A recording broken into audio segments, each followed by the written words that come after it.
किसी संत की सभा में एक जिज्ञासु ने संत से प्रश्न किया और कहा, अच्छे अच्छे साधकों का पतन क्यों हो जाता है?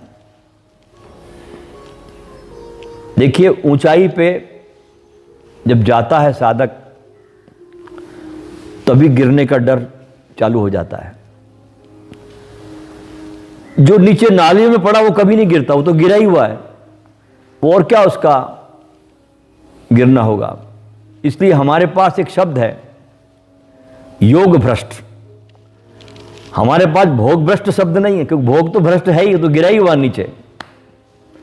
लेकिन योग भ्रष्ट हमारे पास शब्द है कि आदमी जब साधना की ऊंचाई पे जाता है तो ऊंचाई से गिरने का बहुत खतरा बढ़ जाता है, और ज्यों ज्यों ऊंचाई पे जाता है त्यों त्यों संभलने की जरूरत पड़ती है, बहुत संभलना पड़ता है। और उस समय अगर गुरु का साथ न हो,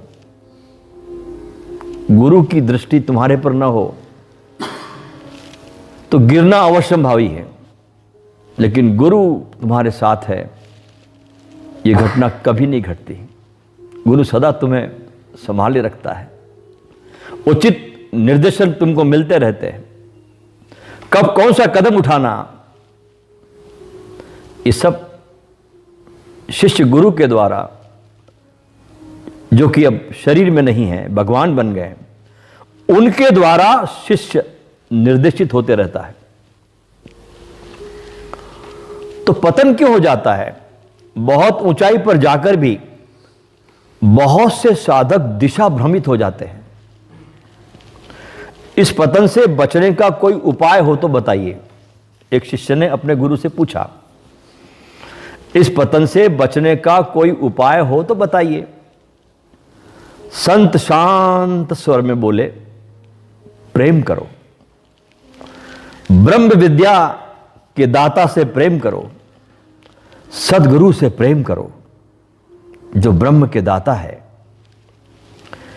एक बार बस प्यार से बोलकर देखो, बहुत प्रेम से बोलो। क्या बोलो? प्रभु मैं तुम्हारा हूं और तुम मेरे हो। बस यही प्रार्थना है। दो शब्दों में प्रार्थना खत्म हो जाती है, ध्यान रखना। बहुत लंबी चौड़ी प्रार्थनाएं नहीं होती। लंबी चौड़ी प्रार्थनाएं तो पंडितों की होती है। भक्त की प्रार्थना दो शब्दों में समाप्त हो जाती है, प्रभु मैं तुम्हारा हूं, तुम मेरे हो। मैं इतना ही जानता हूं कि मैं तुम्हारा हूं और तुम मेरे हो प्रभु। और इसको कहते ही स्वाद आ जाता है, जैसे कोई आपके कंठ में अमृत छलक गया हो। और ऐसा कहते ही आपके हृदय के तार झंझना उठते हैं। लेकिन सच्चे हृदय से बोलो तो, शब्द दोहरा दिया कुछ नहीं होता। भीतर अगर पूरे प्राणों से, प्रेम से अगर आप इतना ही बोल दो कि प्रभु मैं तुम्हारा हूं, और हृदय के तार झंझना जाते हैं, भीतर गुदगुदाहट महसूस होने लगती है, भीतर गुदगुदाहट आती है। गुरु कहता आगे, अगर ये तुम्हें होता है इस प्रकार,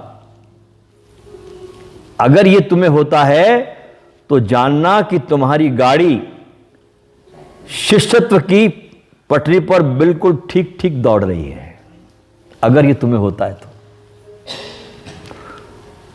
और अगर ये नहीं होता तो तुम शिष्य बन गए और भ्रम में पड़े हो। अगर तुम्हारे भीतर ही झंझनाहट नहीं होती, अगर तुम्हारे भीतर ही गुदगुदाहट नहीं होती, तो समझना कि तुम सिर्फ एक भ्रम में जी रहे हो। तुम्हारी गाड़ी ठीक ठीक पटरी पर नहीं है। और इस प्रकार के साधक का पतन करीब करीब असंभव है। फिर गुरु कहता आगे,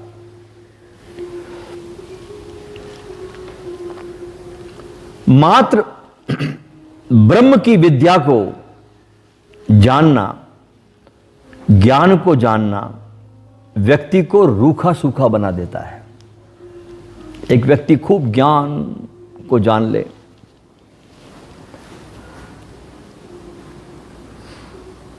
तो रूखा सूखा हो जाएगा, लेकिन प्रेम के मार्ग पे चलने वाला व्यक्ति रूखा सूखा नहीं होता।